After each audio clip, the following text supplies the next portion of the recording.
gigs. I have 100 tickets at me. Yeah, what? I have tickets on me that we can distribute. Oh, if you want to do that, yeah. Yeah, what's the best way to? Let's share it when people are in here. I mean, if we're getting started, we can mention that you have tickets. Don't leave before you get your ticket. I'll just say mine. Yeah, absolutely. Yeah, as long as you're cool with that. Our box office is very concerned about how it not being general. Oh, I see. Yeah. Is there a restroom nearby? Yes, yeah, straight through this door, you would find them, the usher can guide you, just be to the right after you exit. We officially started. Yeah, yep.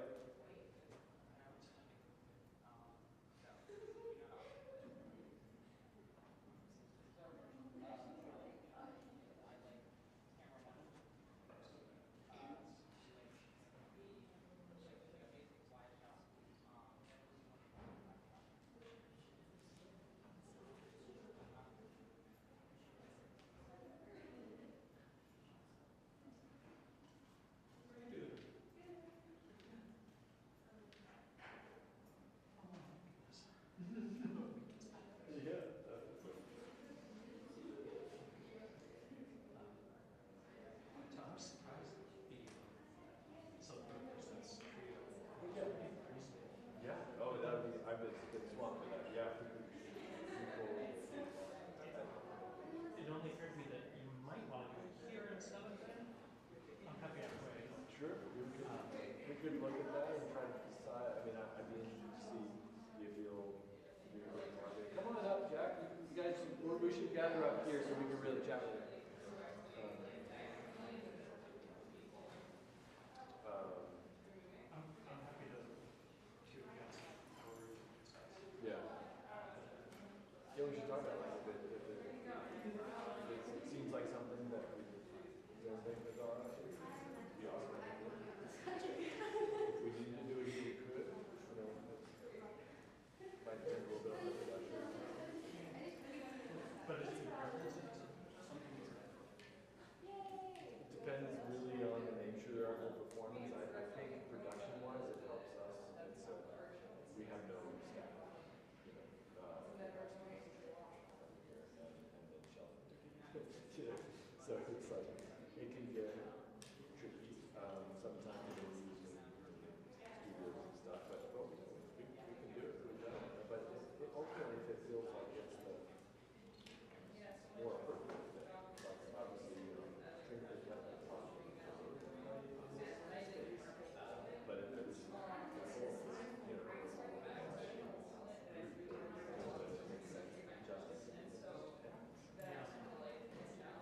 they are clarinet, harp,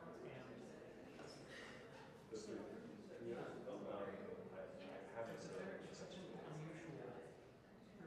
I was looking at just before something the harpist is performing by the Celtic solos in Alexis. I might just sit down there. Check it out.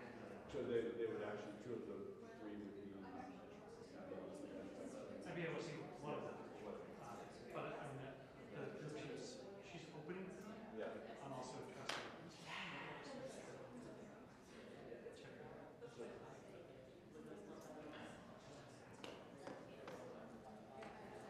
So if you let people know, Yeah, absolutely. is there anything else? And we have the mic in case you need it. I mean, it's pretty, I think with this group, I don't think there's any. Yeah. Sometimes everybody talks so good. Yeah. No, it's picked out by chapter 20 has. Oh. Yeah.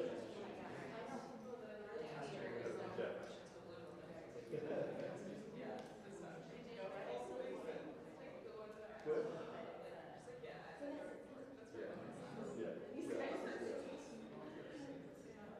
And I think your bio, I don't know if you want to. Oh. I think. You know how old?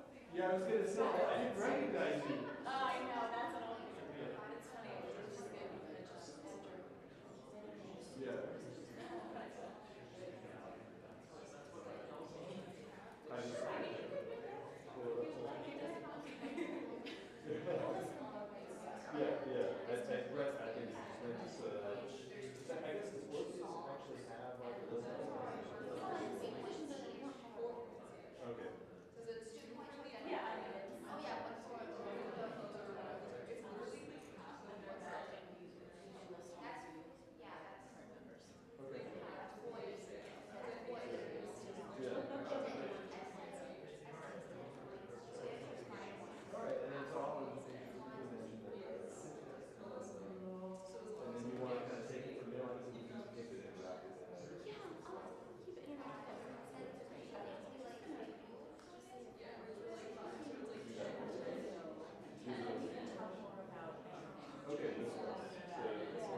probably get started in a second. So we're going to go ahead and get started, I think? Yeah, we're good. We're good. We got the. Okay, cool. All right, everybody, well, let's get started. Thanks for being here. So happy to have Gina Kafari here with us from Orpheus Chamber Orchestra. She's a member of the orchestra bassoonist and also has experience as one of the artistic directors of the ensemble. So this is really an extraordinary opportunity for us just to talk about the democratic model that is Orpheus. As I was sharing with Gina, I've been a fan of Orpheus for decades, but this is probably a new thing for many of you.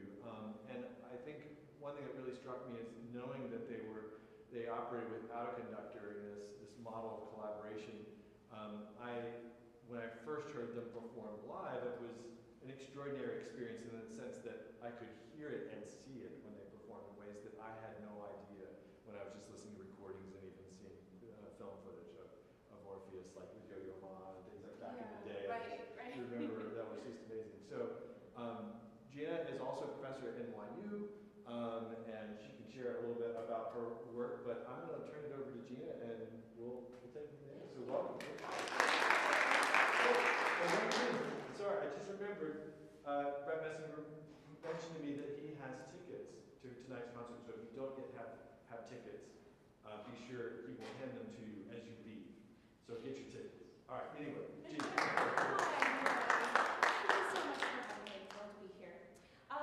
First of all, I am a bassoonist. I live and work in the New York City area. I actually live in Connecticut. Don't tell anybody. But I work in New York, and I've made my career as a freelancer, believe it or not,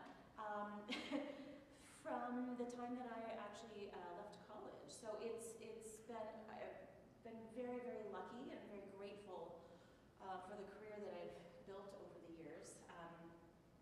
One of the groups that I now belong to, that I'm a member of, is the Orpheus Chamber Orchestra. And, there's a video that I want to show you in a few minutes that will kind of give us a nice overview of what the group is all about. We can talk in detail about it afterwards. But just to give you a quick idea of kind of the concept of this group. Back in the early 1970s, there were a bunch of really amazing, as there still are, really amazing musicians, chamber musicians specifically, in New York who were kind of itching to play orchestral music, but in a way where they could actually provide some interpretation instead of a conductor standing up there having all of the power to do that, right? So a cellist named Julian Pfeiffer got together a few of his chamber music friends and said, you know what, let's give this a try. Let's see if we can actually play some orchestral music. And I'm not talking about, huge Mahler symphonies, right? But Mozart, Haydn, chamber orchestra repertoire. Let's see if we can actually play this as chamber musicians without a conductor. And, kind of operate as a true collective so that we're making interpretive decisions together. We're using our, chamber music skills for cueing, gesturing, those types of things that we would normally do with, within a string quartet. But let's just expand a little bit and see if we can still use those tools in a larger setting. So it really was a big experiment. And as you will see here in a minute, it has paid off. We are in our 53rd season. So let's take a listen.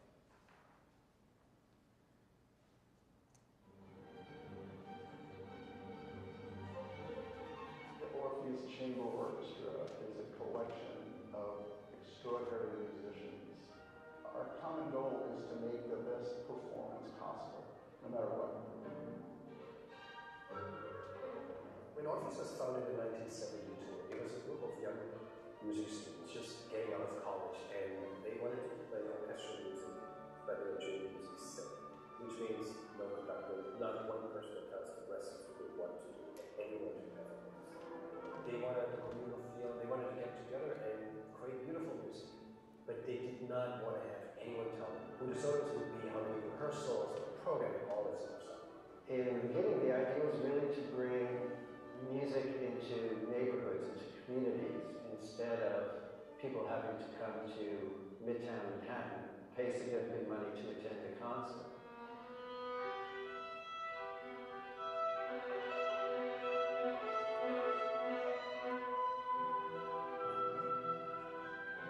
An essential characteristic was musicians who really were focused on chamber music. For me, what that meant is a willingness to express your own ideas and also to listen to others and to absorb their ideas and to be able to execute them as if they were your own. Orpheus still remains kind of the standard for this idea of a collaborative, cooperative, shared leadership.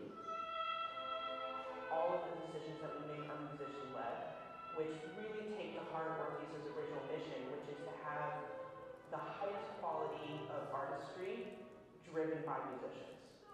Generally, things I feel like need to be just have a little bit of a longer line, and then also lighter.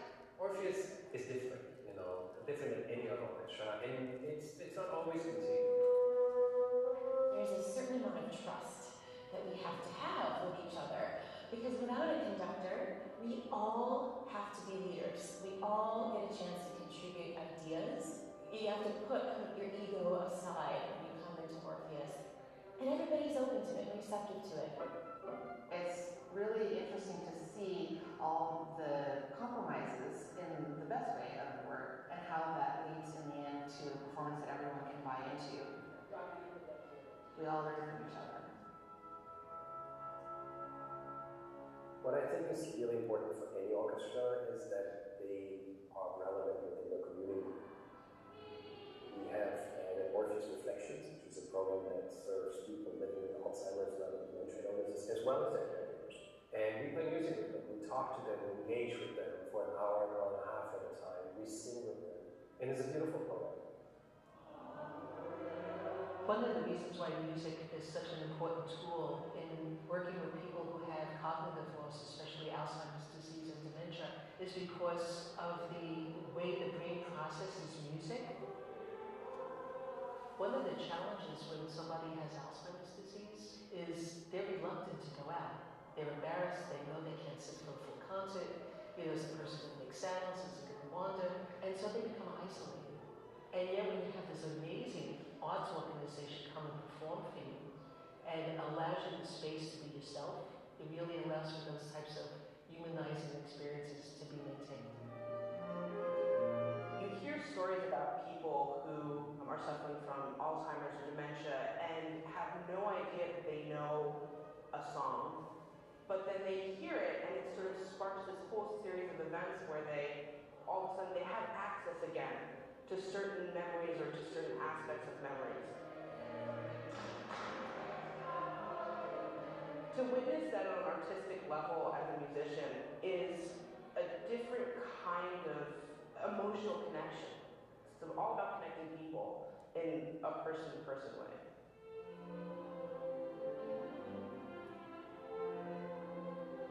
Well, the world today is very different than it was 50 years ago when we started Orpheus.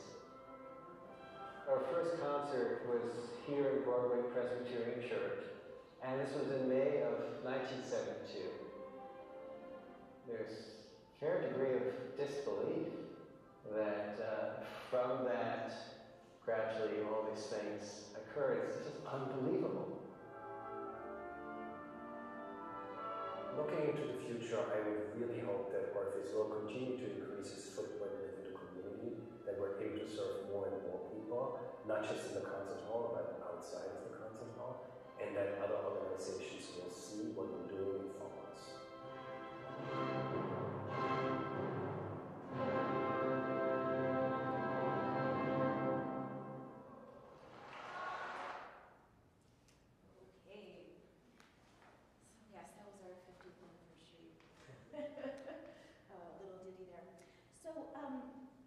Yes, we are all about being a democratic institution.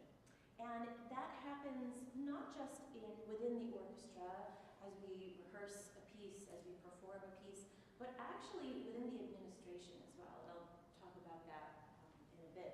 But first I wanted to ask, so are you all instrumentalists here? No. Are you vocalists? Okay. How many of you play an orchestra or have played an orchestra?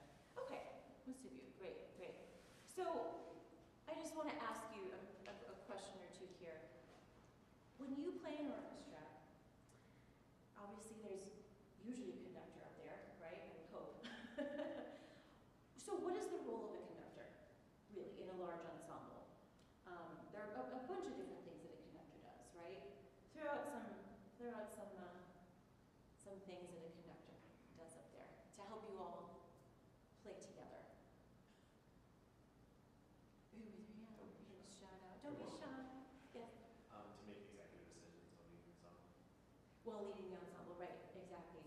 And but what are some of those decisions? Like, are you talking about actually when to come in? Like tempi style, everything like that. Yeah, right. Tempi style, really interpreting the score, right? But even just in the most basic level, just cueing, right? So you guys know when to come in, and you know what the tempo is, and you know when to cut off, right? So you know, if you think about it, the conductor actually does quite a lot. So when you take that person away, and you still have that large ensemble, as you can imagine, there are a lot of things to be worked out. So you know, the first kind of issue that needed to be worked out when those initial folks got together was, first of all, to decide, well, who's actually truly leading the group? And that's when, it was right from the beginning that they decided, okay, we're going to institute kind of a rotating leadership system where, you know, everybody who was in that initial group, they were all brilliant chamber musicians and soloists, really in their own right. So any violinist could have sat in that concertmaster chair and led the group exquisitely. And again, this is, you'll see tonight, that we still do this rotation for every piece. Again, everybody in our ensemble is just an amazing, amazing musician. Chamber musician, soloist, so anybody can really sit in that chair and lead. But that was kind of the first piece of the puzzle to make this a truly democratic organization. We didn't want one person to do all of the decision making and to kind of have all of that power. So yes, in the situation of rehearsals, what we have decided, and it wasn't just, listen, it wasn't like they figured it out in that first rehearsal. It took many, many years actually to really find the most effective way to allow everybody in the ensemble to have a voice and to have leadership duties and to feel like everybody was contributing equally, because that again was the whole idea. So just as an example, the way that we rehearse is that way before we even get to the rehearsal room, there is, believe it or not, a concertmaster committee, which I am currently on. We are elected, we have many different committees in Orpheus. This committee is elected. The rule is that you can run if you're not a violinist. So there are 3 folks at any given year that choose the concertmasters for each piece in each program. And the reason for this is because in the early days, you know, all the violinists were like vying to lead, you know, the best piece on the program, right? And then there was a lot of, I wouldn't say infighting, but it just wasn't very effective. So they decided, all right, well, we'll have other parts of the ensemble make that decision for you. Okay, so we figure out who's sitting where. And then the concertmaster is really the one who leads the rehearsal in that is the person who has really done the deep dive into the piece, really thought about not only logistics, like how they're actually going to physically, demonstrably lead, but, you know, artistically speaking as well. You know, how are we interpreting this movement, what kind of style, what kind of character, this and that. But that's only the beginning. right? So when the concertmaster comes to the rehearsal kind of with a way that he or she wants to run that first rehearsal, great. But then after that, everybody else gets to have a hand in the way that not only the rehearsal is run, but lots of additional ideas are thrown into the mix as to, everything from, tempi, character, mood, anything that you would think of when you're working on your own music, when you are learning a piece for the first time, right?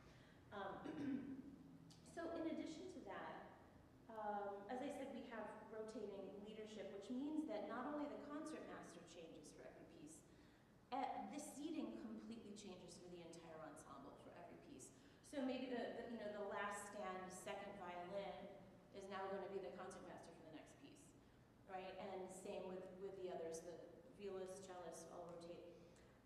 The concert that we're going to be performing for you tonight, the program is a little smaller. We have a smaller ensemble here than what we sometimes perform with. So we don't have a full complement of winds, unfortunately. There are just three of us, kind of lonely back there, so we're not rotating.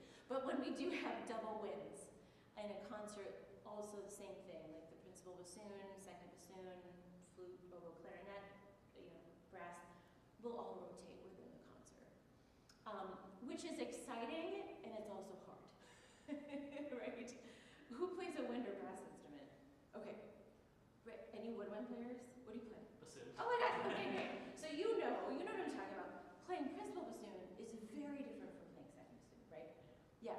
So it's, like I said, it's exciting, but it's also very difficult to be able to switch on a dime like that, to go from one roll to the next. But it's very exciting. That's what I'll say about it. And again, it really kind of turns a traditional orchestra model on its head, because you are not then pigeonholed as the principal who maybe has a little bit more of an air about them, right?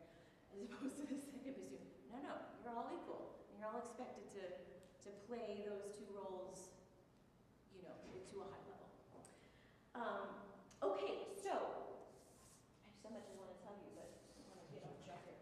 Okay, so rehearsals. Okay, so what I was going to say before is, again, our kind of democratic model really shows itself off when we rehearse. One other thing that I neglected to mention is that there's always a different, what do we call them, a rehearsal manager, I don't know, a timekeeper, basically. So that person keeps us on schedule. There's always a designated amount of time for each piece. Usually it would be the conductor that would be like, okay, time to go to the next piece, but we've determined prior to the rehearsal how long we're going to spend on each piece, and that person keeps the time. Now, again, without a conductor, it's one thing to kind of figure out who at any given moment is going to be gesturing, making those conductor-like gestures to show when to start, when to end, things like that, right? But if you think about it, that's just the start of a piece, right? So how does it work? How do we actually play together? If you've played chamber music, which I'm sure all of you have one time or another, we use those principles, right? So with chamber music, have you played in a wind quintet before? Not yet. Not yet? Okay. Have you played chamber music? Yes, I have. What kind of a group have you played in? I played in the wind quartet in high school. Oh, okay, right. So let me ask you this. How did you all, how do you play together when you don't have a conductor? Keeping eye contact with each other and keeping a tempo with each other. Keeping eye contact is a lot of it, right? Yes. That, I would say, is one of the most important things, especially for the wind players, because when we have a large group, and we're sometimes, the bassoons are in the back row.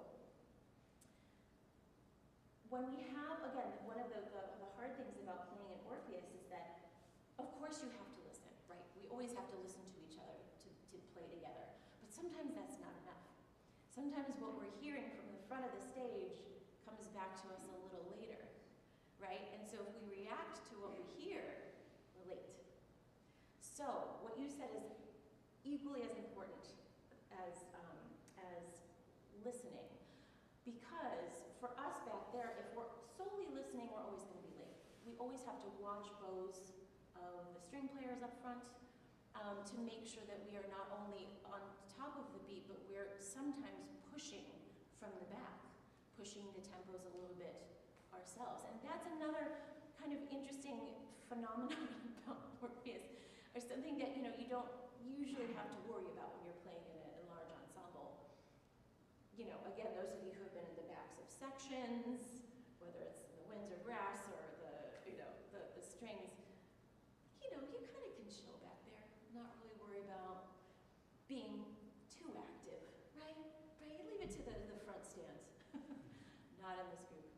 It's actually more important for the folks in the back to be even more preemptive about knowing what's about to come and making those and playing on the front of the beat, being proactive. It's one of the only ways that makes this group work, actually. So what we like to say is in Orpheus, it's all about active listening, because we're listening, but we're also acting on it in real time, constantly, right? We're constantly making snap decisions, right? And listen, you all know this, right? You rehearse something for a long time, you think you know how it's going to go, think everybody knows how it's, but in the performance, all kinds of things happen that you didn't rehearse, right? Whether they're intentional or not. And again, usually in a large ensemble with a conductor, maybe the conductor will try to fix it in the moment, or whatever is going on, they'll either try to fix it or go along with it, right? But again, it's that one person making that decision and kind of being the one to drive whatever's going on. In our group, we have to be so attuned to what's going on that we have to be ready to change on a dime or whatever's going on. So that's something that's really, I found to be very unique, but also difficult when I first started playing in this group.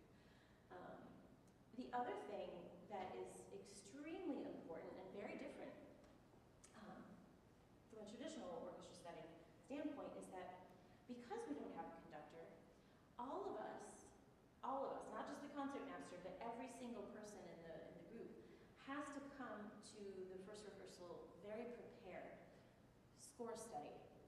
We have to have studied the score so that we know inside and out how our part functions at any given moment in the piece. A lot of the time what we like to do is listen to either past recordings of our own performances of the piece, or we listen to other recordings, just to generate some ideas, interpretive ideas before we get into that first rehearsal. We have to come prepared. It's very different from a traditional orchestra setting. And that work, again, is so important because a lot of the time, these days we don't have tons and tons of rehearsal time. It's sometimes we have to put together programs in a very short amount of time. This program, this is the second time we're playing it, but we started rehearsing on Sunday of this past week. So we only had three full days of rehearsal. So we all had to come in knowing these pieces inside and out, understanding, for example, at letter A that the bassoon actually has the melody, and I'm the one who would actually be the leader of the group at that moment, and everybody else has to listen to me and go along with how I'm playing the melody. But then maybe at letter B, I'm playing with the cellos. I'm playing some rhythmic, something or other with the cellos. I need to know that. It's not only that so that I can be with the cellos, but so that I know what our function is to drive the ensemble forward at that moment. So it's very it's very time consuming, but very important work. So that again, that's the reason why the group works, is because we all have to come in knowing this music inside and out.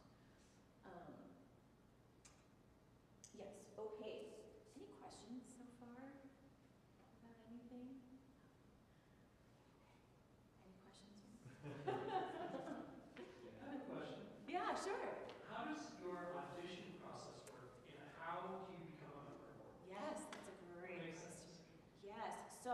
as you all probably know, in most orchestras, you have a traditional audition in which there are several rounds. Maybe the first round you submit a recording, you get invited to a live audition in person. Usually it's behind a screen. I mean, these days, it really has to be behind a screen. You play a few excerpts.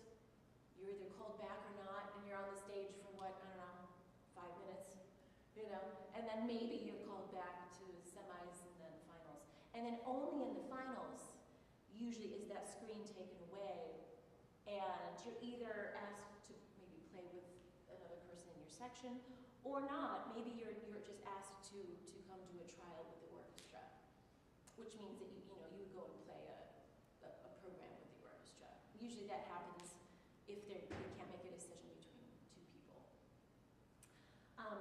In our group, it's very different, because if that was all that we did, if we only were worried about or concerned about how a person played, which by the way is 100% what we want to know. We want to play with really, really, really great players and need to know that they're going to be able to play the repertoire. Lots of repertoire. By the way, I mean, Orpheus plays everything from, early music, Bach, Handel, through Haydn, Mozart, all the romantics, and Stravinsky. I think the group won a Grammy actually with a Stravinsky album back in the day, and all the way through brand new music. We have really from the beginning, part of the concept of this group is that we're going to play chamber music repertoire, but we are also going to be commissioning works from new composers, kind of young and up-and-coming composers. That was really kind of what we wanted to be doing. And we've continued that all through these 50 years. So, we need to know that the person can play in all of these different styles and can, play a crazy, crazy, crazy new music piece, but then can also play a basso continuo line, for Handel's water music, So that's the first thing. And you truly can't take stock of that in a person if you're only listening to them for 5 minutes, right? But more importantly, or I should say as important, is this person a good colleague? Does this person understand how to work with others? Does this person bring musical ideas to the table? Because this is also what we need to have as a musician in Orpheus. Yes, you are a great player, but you also need to come to the table with some ideas for the interpretation of the pieces that we're working on, and you need to be a great colleague. Nobody wants to play with people who aren't nice or aren't. The most important thing with Orpheus is that you're open and willing to not only give your own ideas, but like I was saying in that video, to also be able to take criticism, number one, but also be okay with the fact that maybe your idea is shot down. Maybe we try your idea and nobody likes it. But that's okay, but you gotta just be okay with that and move on. I mean, this happens all the time. That's another thing about the group too that I think is really wonderful, is that because there are so many voices and so many ideas that are thrown out in a rehearsal session, sometimes it can get a little overwhelming. If a lot of people have very strong ideas about something, we always try everybody's ideas, but then ultimately we need to make a decision about what we're doing. And so not everybody's ideas are always going to be, the one picked. So you have to be okay with that. So, you have to have all of these facets, to your personality and as a musician, you have to be able to deal with all of these things. So, to answer your question, we don't do the traditional audition model. I can tell you my own experience, it's a little wonky the way it works, I will have to say. There's not kind of a traditional way that we do it. We're always bringing in guest musicians, getting to know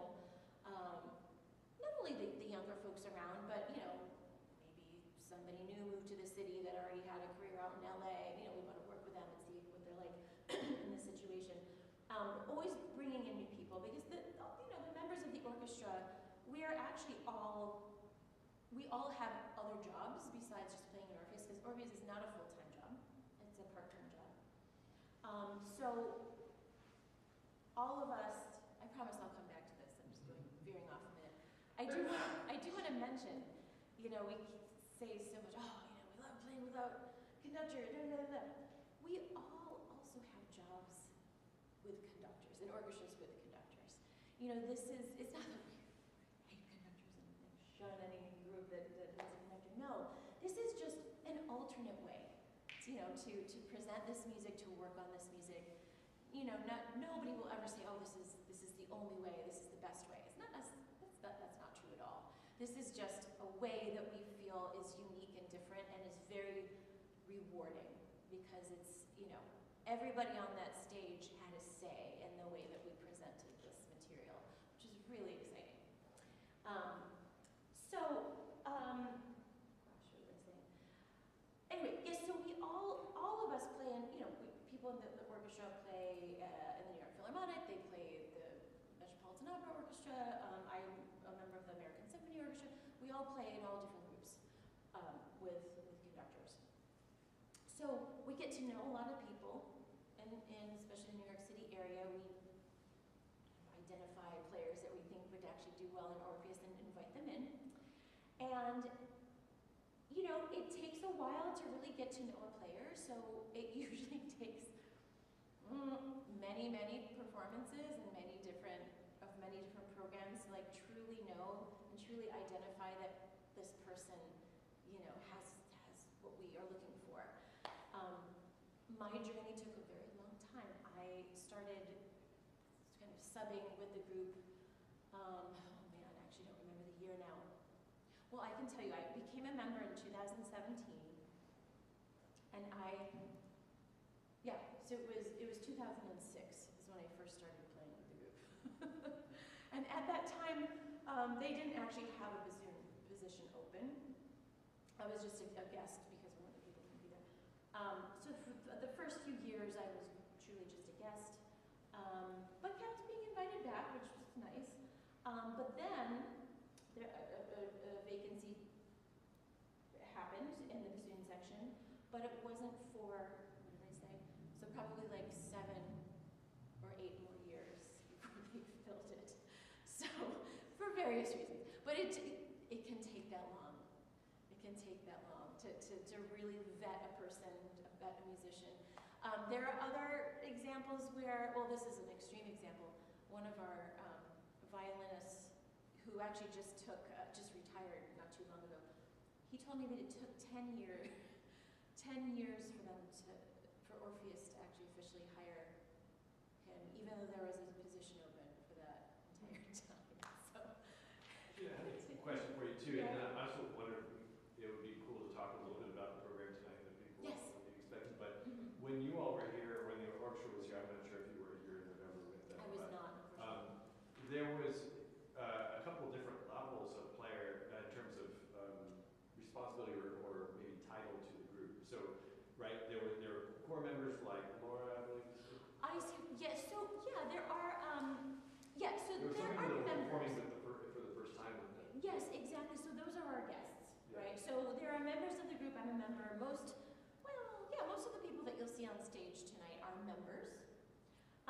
But those that, again, we do have a full orchestra of members, but not everybody can play all the time. So those folks that could not play this time, their seats are filled by some newer players. Actually, there are a few players tonight that are playing, well, this is the second concert, but playing with Orpheus for the first time. Like the beginning of the week was the first time they played. And they just fit right in. It's just amazing. But that's, again, you know, like I was saying, there's a certain type of a player that we're looking for. They have to be great musicians. They have to be, you know, willing to just put themselves out there. Everybody on that stage plays like a soloist, but listens like a chamber musician. You'll see. Everybody up there is, you know, is very, very dynamic, engaged, and you can see it on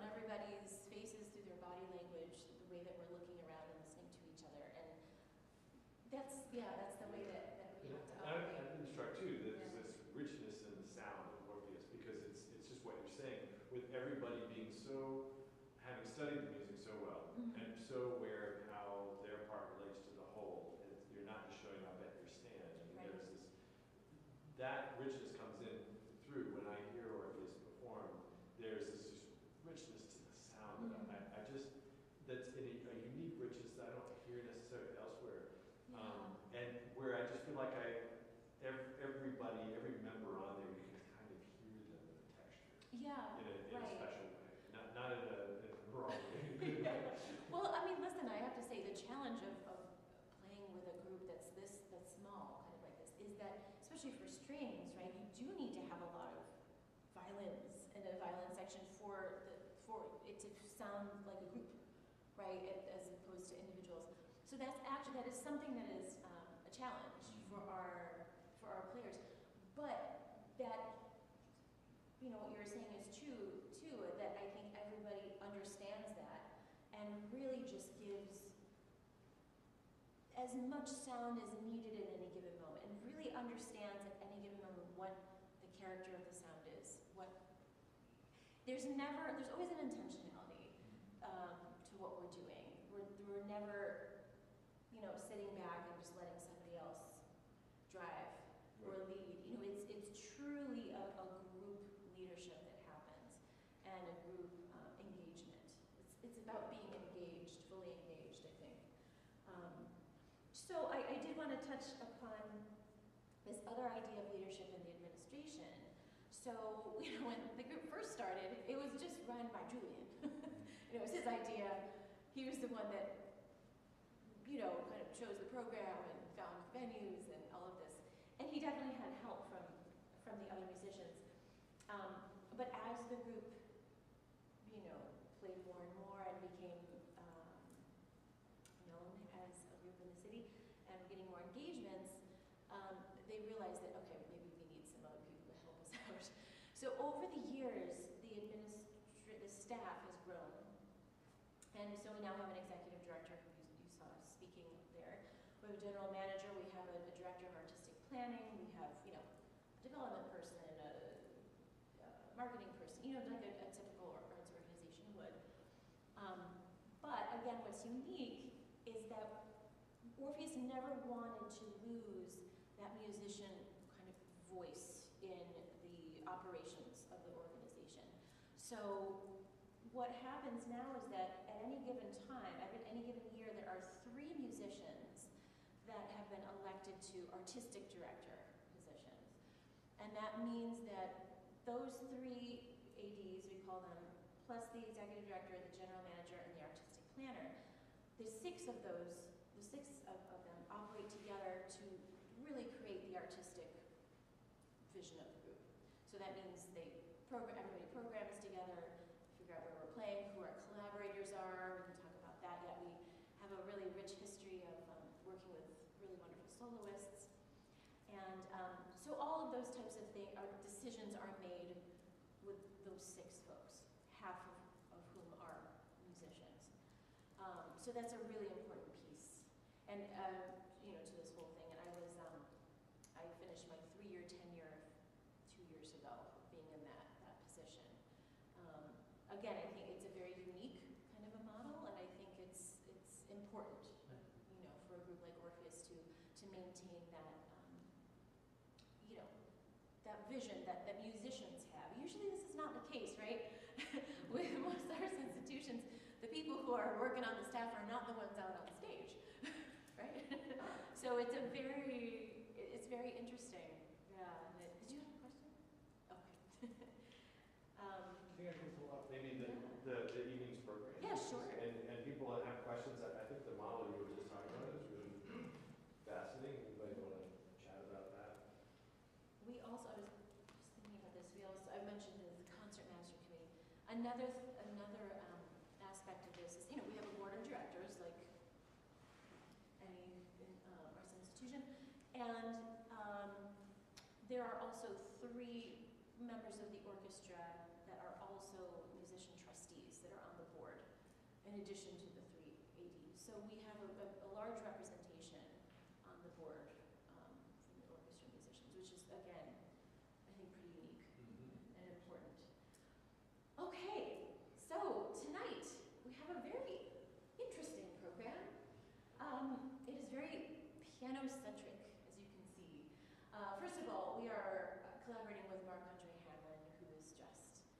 outstanding, amazing, amazing musician and pianist who's been doing incredible work for decades now.